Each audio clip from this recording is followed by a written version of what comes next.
یہ سارا نظام لپیٹ دیا جائے گا، روک دیا جائے گا، بند کر دیا جائے گا۔ ایک وقت وہ آئے گا کہ سب کی جان نکال لی جائے گی، سب کے اوپر موت طاری کر دی جائے گی۔ اکثر لوگ اپنے دائرہ کار میں فرعون بنے ہوئے ہیں۔ تو اس دن اللہ پاک خود فرمائیں گے لمن الملک اليوم، کہ آج کے دن بتاؤ بادشاہت کس کی ہے۔ جتنے چاہے قبروں میں ہیں یا جو جلا کے پانی میں بہائے جا چکے یا جن کو درندے کھا چکے، ان سب کو اللہ رب العزت دوبارہ سے زندہ کریں گے۔ کون اس ہڈی کے بوسیدہ ہڈی کو بھی دوبارہ زندہ کرے گا؟ آپ ان سے کیا کہہ دیجئے قل یحییھا الذی انشأھا اول مرہ، آپ اس سے کہیے کہ اس سے پہلے جس نے پیدا کیا، یعنی پہلی بار جو بنانے والا تھا وہی اس کو دوبارہ زندہ کرے گا۔ اللہ کا نظام ہے کہ اللہ پاک فرماتے ہیں کہ ہم تمہاری انگلی کے جو فنگر پرنٹس ہیں نا، یہ بھی تمہیں واپس لوٹا دیں گے، یہ بھی تمہارے ہی تمہیں ملے۔ قیامت خود کہے گی کہ میں کیوں کروں یہ بھی۔ اللہ نے آخرت کو ایسا بنایا ہے کہ جتنا ظلم دنیا کے اندر کر کے جائے گا وہ اس کا ایک ایک بدلہ وہاں پر پائے گا، اور ایسے ہی جتنی اچھائی یہاں پہ کر کے جائے گا تو اس کی اچھائی وہاں پہ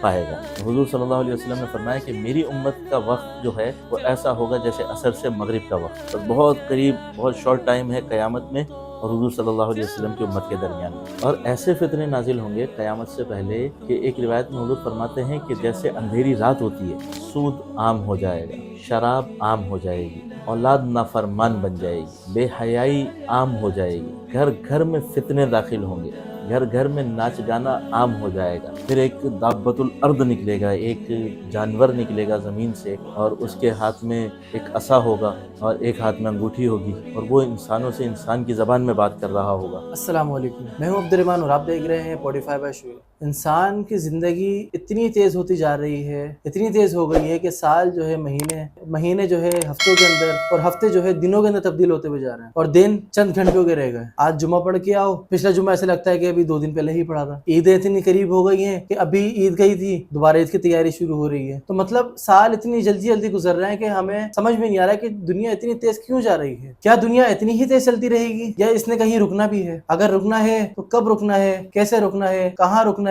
چند چیزیں سامنے آتی ہیں اگر ہم حدیثی کتابیں دیکھیں یا پھر قرآن پاک سے دیکھیں کہ بھئی دنیا ایک دن ختم ہو جائے گی، پہاڑ جو ہے، بڑے بڑے پہاڑ جو ہمارے سامنے یہ روئی کے گالوں کی طرح اڑنے لگیں گے، یہ چاند سورج یہ سب چیزیں ختم ہو جائیں گی، زمین کے اوپر ہر جاندار چیز، ہر شے ختم ہو جائے گی۔ یہ کب ہوگا، کیوں ہوگا، کیسے ہوگا؟ بہت ساری ویڈیوز ہم دیکھتے رہتے ہیں، بہت ساری جگہوں پر ہم سنتے رہتے ہیں، مگر آج ہمارے ساتھ موجود ہے مولانا محمد رضا صاحب۔ تو آج ہم سے پوچھیں گے کہ قیامت کب آئے گی اور کیوں آئے گی۔ السلام علیکم وعلیکم السلام حضرت، کیا حال ہے؟ ورحمۃ خیریت سے؟ اللہ، الحمدللہ۔ حضرت آپ سے سوال ہے کہ قیامت کیا ہے اور کیوں آئے گی اور کب آئے گی؟ وعلیکم السلام ورحمۃ اللہ وبرکاتہ۔ بسم اللہ الرحمن الرحیم۔ عبد الرحمن بھائی، آپ نے جیسے گفتگو شروع کی کہ واقعی وقت نا بڑی تیزی کے ساتھ گزر رہا ہے، اور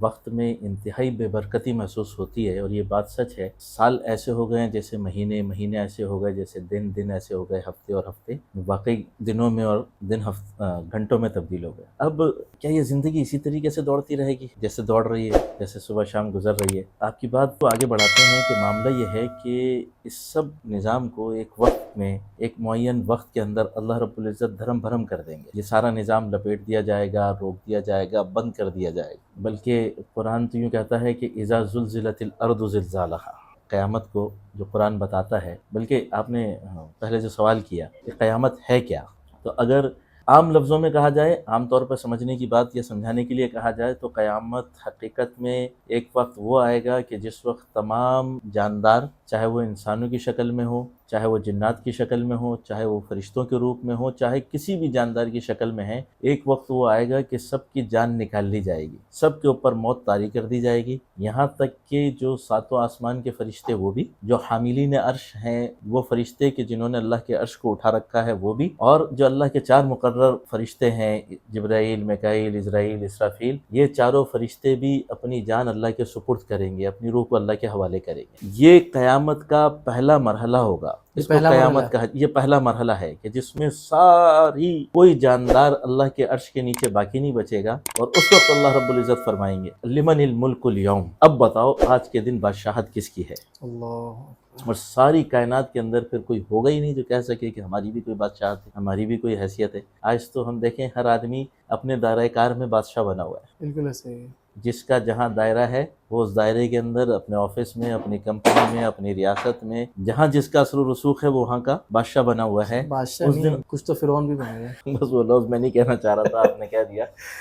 ٹھیک ہے کہ اکثر لوگ اپنے دائرہ کار میں فرعون بنے ہوئے ہیں۔ تو اس دن اللہ پاک خود فرمائیں گے لمن الملک اليوم، کہ آج کے دن بتاؤ بادشاہت کس کی ہے؟ پھر کوئی کائنات میں ہوگا نہیں جو جواب دے، اور اللہ خود ہی جواب دیں گے للہ الواحد القہار، ایک زبردست بادشاہ کی آج بادشاہت ہے، یہ ساری بادشاہت اللہ ہی کی ہے۔ بے شک۔ پھر دوسرے مرحلے میں اللہ رب العزت روحوں کو لوٹائیں گے، سب کو پھر سے زندہ کیا جائے گا۔ سب سے پہلے حضور صلی اللہ علیہ وسلم اپنے روضہ اقدس سے باہر تشریف لائیں گے، پھر باقی کی انسانیت جو ہے وہ باری باری اپنی قبروں سے آنا شروع ہوگی، اور تمام جتنے چاہے قبروں میں ہیں یا جو جلا کے پانی میں بہائے جا چکے یا جن کو درندے کھا چکے، ان سب کو اللہ رب العزت دوبارہ سے زندہ کریں گے۔ حضرت ایک سوال ہے، معذرت آپ کی بات بیچ میں روک رہا ہوں، یہ جو جلا کے راکھ کر دیا گیا اور پھر پانی میں بہا دیا گیا، یہ بھی زندہ کیے جائیں گے؟ اور کیسے زندہ کیے جائیں گے جبکہ ان کی تو ہر اعضا جو ہے وہ راکھ بن گیا اور اس کے بعد پانی میں بہ گئے، اور پانی ان کو کہاں سے کہاں لے گیا ہوگا؟ دیکھیے یہ نا ایک بات تو یہ ذہن میں رکھیں عبد الرحمن بھائی کہ یہ ہمارا بنیادی عقیدہ ہے، روز قیامت اور قیامت کے دن تمام انسانیت کا دوبارہ سے زندہ کیا جانا، یہ ہمارا اسلام کا بنیادی عقیدہ ہے، ٹھیک ہے؟ اس کے بغیر ایمان اسلام مکمل نہیں ہوتا، ٹھیک ہے؟ اچھا، یہ جو آپ بات کر رہے ہیں کہ جب راکھ بن گئے، ختم ہو گئے، تو اس بارے میں ایک واقعہ آتا ہے کہ حضور صلی اللہ علیہ وسلم بیٹھے ہوئے اور ایک مشرک آتا ہے ایک ہڈی لے کر، حضور کے سامنے ایسے ہڈی رکھتا ہے، اس ہڈی کو ایسے دباتا ہے، اور وہ بالکل ہڈی اتنی بوسیدہ اتنی پرانی ہو گئی کہ بالکل پاؤڈر بن چکی ہے، تو وہ بالکل اس پاؤڈر بنا دیتا ہے، پاؤڈر بنا کے پھونک مار کے اڑا کے حضور کے سامنے کہتا ہے کہ اے محمد صلی اللہ علیہ وسلم، کیا تمہارا رب اس بوسیدہ ہڈی کو بھی زندہ کرے گا؟ نہیں، اب تو یہ ہڈی بن چکی، اب یہ ہڈی ختم ہو چکی، تو اب اس کے دوبارہ وجود میں آنے کی کیا شکل ہوگی؟ تو اللہ رب العزت نے اس وقت وحی نازل فرمائی، سورہ یاسین کے اندر ہے کہ اللہ رب العزت نے قرآن میں فرمایا حضور صلی اللہ علیہ وسلم سے کہ یہ جو کہہ رہے ہیں قل من يحيي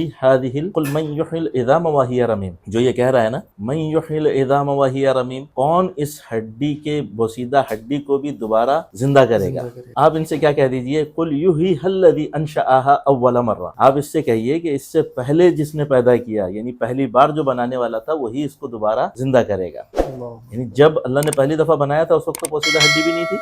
اس وقت تو کوئی راکھ بھی نہیں تھی، اس وقت تو کسی قسم کا کوئی مٹیریل ہی نہیں تھا، تو جب اس وقت میں اللہ نے بنا دیا، اب بنانا اس کے لیے کیا مشکل ہے؟ بلکہ ایک جگہ تو اللہ پاک قرآن میں یہ فرماتے ہیں کہ اللہ پاک یہ جو پورے ہیں نا، ہمارے جو پوروں پہ نشان ہے، فنگر پرنٹس ہیں، ٹھیک ہے؟ یہ فنگر پرنٹس بھی اللہ کہتے ہیں کہ فنگر پرنٹس بھی اللہ پاک آپ کو آپ کے لوٹائے گا قیامت کے بعد،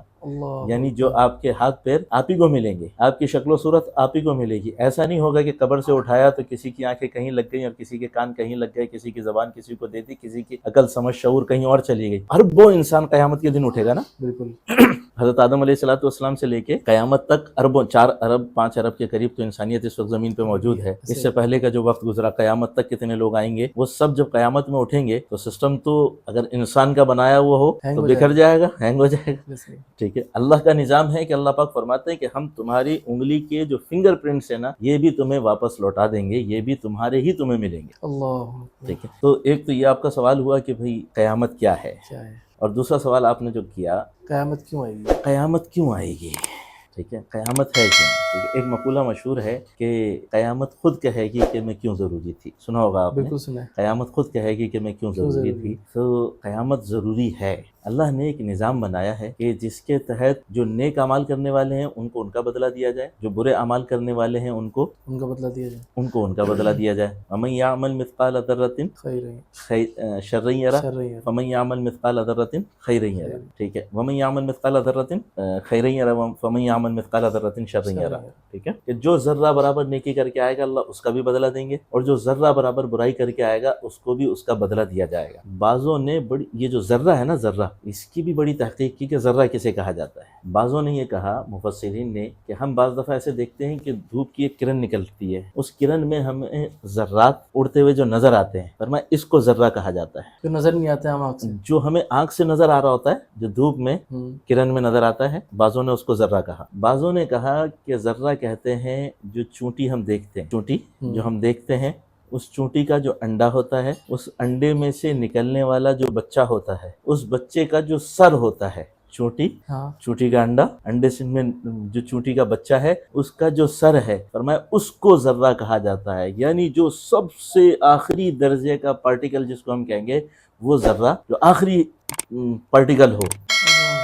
اللہ اتنی سی نیکی کو بھی اللہ اس کا بھی بدلہ دیں گے، اور اتنی سی برائی بھی ہوگی تو اس کا بھی بدلہ دیا جائے گا۔ اب اللہ رب العزت کے ہاتھ میں ہے، جس کو چاہے معاف کر دیں، جس کو چاہے معاملات کریں، لیکن یہ سارے معاملات کرنے کے لیے اللہ رب العزت نے دن رکھا ہے قیامت کا، کیونکہ دنیا کے اندر اتنی وسعت نہیں ہے کہ وہ بھلائی کا بدلہ بھی دے سکے اور برائی کا بدلہ بھی دے سکے۔ مثال کے طور پہ آپ ایک بات سمجھیں کہ ایک آدمی نے 10 قتل کیے یا 15 قتل کیے یا جتنے چاہے مرضی قتل کیے، لیکن اس کو پھانسی ایک ہی دفعہ دی جائے گی، اور وہ پھانسی اس کے ایک قتل کا بدلہ بن سکتی ہے، پیچھے کے 9 قتل کا بدلہ نہیں بن سکتی۔ بدلہ کیا بنتا ہے؟ 10 قتل کیے ہیں تو 10 دفعہ پھانسی دی جائے، مگر جان ایک ہی دفعہ جان ایک ہی ہے، ایک دفعہ نکل جائے گی، باقی 9 دفعہ آپ اس کو بدلہ نہیں دے سکتے۔ یہ بدلہ کہاں پورا ہوگا؟ آخرت کے اندر۔ اللہ نے آخرت کو ایسا بنایا ہے کہ جتنا ظلم دنیا کے اندر کر کے جائے گا وہ اس کا ایک ایک بدلہ وہاں پر پائے گا،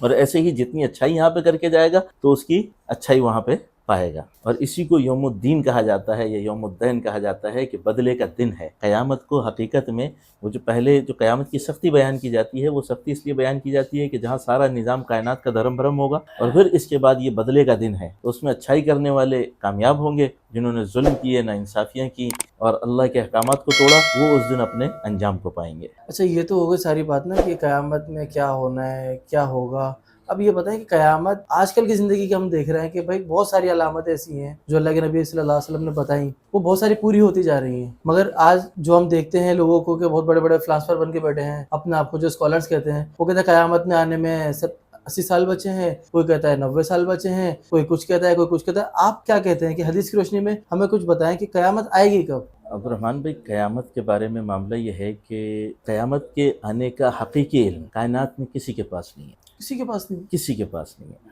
ٹھیک ہے، قیامت کس دن آئے گی اس کا علم سوائے اللہ کے کسی کو نہیں ہے۔ ایک موقع پہ حضرت جبرائیل علیہ السلام حضور کے پاس تشریف لائے اور حضور سے سوال کر کے فرما رہے ہیں کہ اے اللہ کے نبی، قیامت کب آئے گی؟ تو حضور نے فرمایا کہ جتنا سائل کو علم ہے اتنا ہی مجھے بھی علم ہے، یعنی جیسے سائل کو نہیں پتا قیامت کیسے آئے گی، کب آئے گی، ایسے مجھے بھی، اور اللہ پاک نے قرآن میں بھی یہی فرمایا ہے کہ اس کا علم صرف اللہ ہی کو ہے۔ اب دوسرا معاملہ یہ ہے کہ حضور صلی اللہ علیہ وسلم نے علامات بتائیں کہ قیامت جیسے جیسے قریب آتی جائے گی یہ نشانیاں پوری ہوتی جائیں گی، سمجھو قیامت کا وقت قریب سے قریب ہوتا چلا جا رہا ہے۔ ایک موقع پہ حضور صلی اللہ علیہ وسلم نے فرمایا کہ میں اور قیامت ایسے ہیں جیسے یہ 2 انگلیاں،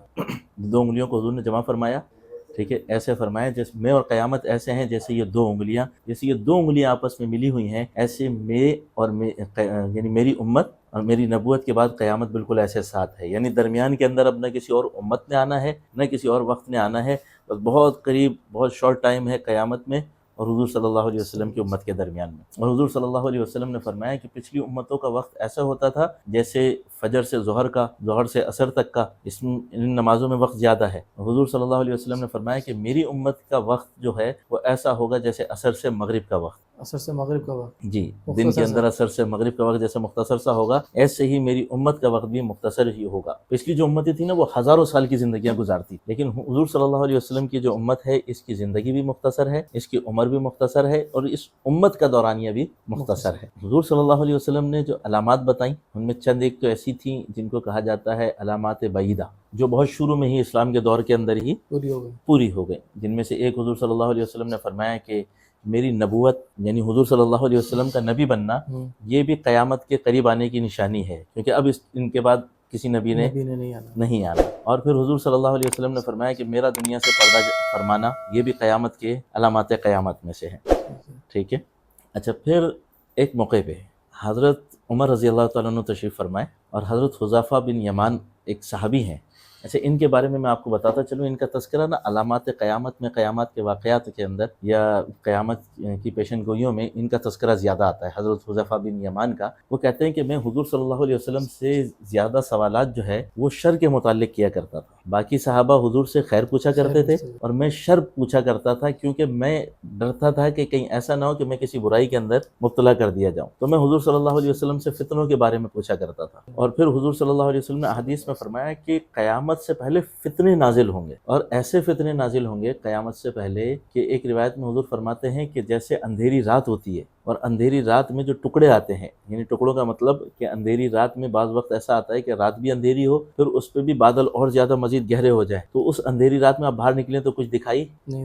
نہیں دیتا تو ایسے فتنے آئیں گے کہ جن میں کچھ دکھائی نہیں دے گا، راستہ سجھائی نہیں دے گا۔ تو قرب قیامت سے پہلے بڑے فتنے ظاہر ہوں گے، اور ان فتنوں کی کئی پیشن گوئیاں حضرت حذیفہ بن یمان رضی اللہ تعالیٰ عنہ نے کی۔ اچھا، اب ایک تو علامات بعیدہ کہی جاتی ہیں جن میں بہت ساری علامات ہیں، جس میں بیت المقدس کا فتح ہونا جو حضرت عمر رضی اللہ تعالیٰ عنہ کے دور میں ہوا، حجاز میں ایک آگ کا نکلنا، وہ پیشن گوئی بھی پوری ہو چکی ہے۔ پھر کچھ علامات ایسی ہیں جو وقت کے ساتھ ساتھ سامنے آتی بھی رہیں گی، بڑھتی بھی رہیں گی اور موجود بھی رہیں گی۔ جیسے حضور صلی اللہ علیہ وسلم نے فرمایا کہ جب قیامت کا وقت قریب آئے گا تو اس وقت زنا عام ہو جائے گا، سود عام ہو جائے گا، شراب عام ہو جائے گی، اولاد نافرمان بن جائے گی، بے حیائی عام ہو جائے گی، گھر گھر میں فتنے داخل ہوں گے، گھر گھر میں ناچ گانا عام ہو جائے گا، یہاں تک کہ جو پہاڑوں کے رہنے والے ہیں وہ اونچی اونچی بلڈنگیں بنانا شروع کر دیں گے، جو بدو ہوں گے بکریاں چرانے والے وہ اونچی بلڈنگیں بنایا کریں گے، یہاں تک کہ مکہ بھی اونچی اونچی عمارتوں سے بھر جائے گا، جو آج کل ہم دیکھتے ہیں کہ مکے میں ایک وقت میں تصور نہیں کیا جا سکتا تھا کہ یہاں پہ اونچی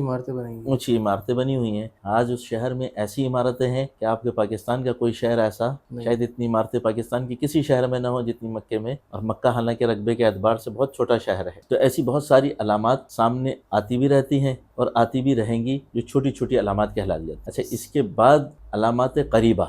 جو بالکل قیامت کے ساتھ جڑی ہوئی ہوں گی، قیامت جن کے فوراً بعد قیامت نے آ جانا ہے، یعنی وہ علامات ظاہر ہوں گی، اور ان علامات کے ظاہر ہونے کا مطلب یہ ہوگا کہ اب قیامت بالکل قریب آ چکی، اور ان علامات کے ساتھ قیامت بالکل جڑی ہوئی ہے۔ جیسے حضرت امام مہدی علیہ السلام کا ظہور، پھر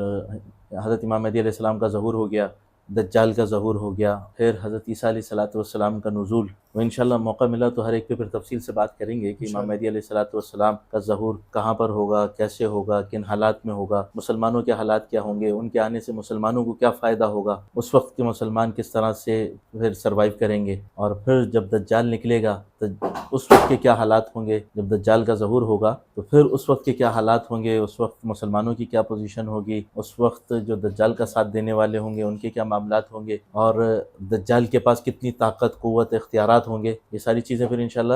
آنے والے وقت میں ہم پھر دجال کے معاملات، پھر حضرت عیسیٰ علیہ السلام کا نازل ہونا، وہ حضرت عیسیٰ علیہ السلام دجال کو جا کر قتل کریں گے اور ان کو دیکھتے ہی دجال پگھلنا شروع ہو جائے گا، پھر دجال کے بعد پھر کیا حالات پیش ہوں گے، پھر یاجوج ماجوج کا ظاہر ہونا، وہ سامنے آئیں گے اور وہ مسلمانوں کو، انسانیت کو نقصان پہنچائیں گے، پھر ایک دابۃ الارض نکلے گا، ایک جانور نکلے گا زمین سے، اور اس کے ہاتھ میں ایک عصا ہوگا اور ایک ہاتھ میں انگوٹھی ہوگی، اور وہ انسانوں سے انسان کی زبان میں بات کر رہا ہوگا، وہ جانور انسانوں سے انسانوں کی زبان میں بات کرے گا، اور وہ بالکل آخری علامت اور آخری قیامت، یعنی آخری سمجھیں کہ نشانی ہوگی کہ اس کے فوراً بعد پھر قیامت نے ظاہر ہونا ہے۔ تو انشاءاللہ وقت کے ساتھ ساتھ جیسے ہماری یہ ملاقات چلتی رہتی ہے تو انشاءاللہ ایک ایک چیز کو ہم آپ کے سامنے تفصیل سے بیان بھی کرتے رہیں گے، آپ کو بتاتے بھی رہیں گے انشاءاللہ۔ ٹھیک ہے حضرت، آپ کا کافی وقت لیا آنے کے لیے، بہت بہت شکریہ۔ تو یہ ساری باتیں ہمارے سامنے آئی کہ بھائی قیامت کب آئے گی، کیسے آئے گی اور کیوں آنی ہے، تو یہ ساری باتیں ہمارے سامنے آ گئی ہیں۔ انشاءاللہ پھر اگلی ویڈیو کے اندر انشاءاللہ ہم تھوڑا اور ڈسکس کریں گے اس بات کو، قیامت کے دن ہوگا کیا، قرب قیامت کی جو نشانیاں ہیں انشاءاللہ اس کے بارے میں بات کی جائے گی کہ وہ کیا ہوں گی، کس طرح سے ہمارے سامنے آئیں گی، اور ان سے بچا کس طرح سے جائے گا، صرف سامنے آنا نہیں ہے، ان سے بچا بھی تو جائے نا۔ تو اللہ کے نبی کے صحابی ہیں، صحابی کا نام کیا تھا؟ حضرت تمیم داری، نہیں، جو شر کا پوچھتے تھے، حضرت حذیفہ بن یمان، حضرت حذیفہ بن یمان رضی اللہ تعالیٰ عنہ کی طرح ہم بھی جو ہے کس طرح سے ان آفات سے، ان بلاؤں سے، ان قرب قیامت کی نشانیوں سے ہم کس طرح سے بچ سکتے ہیں، اللہ کے عذاب سے ہم کس طرح سے بچنے والے بن جائیں، انشاءاللہ ہم اگلی ویڈیو کے اندر آپ کو بتائیں گے۔ اگلی ویڈیو تک مجھے اجازت دیں، اپنا خیال رکھیے گا، اللہ حافظ۔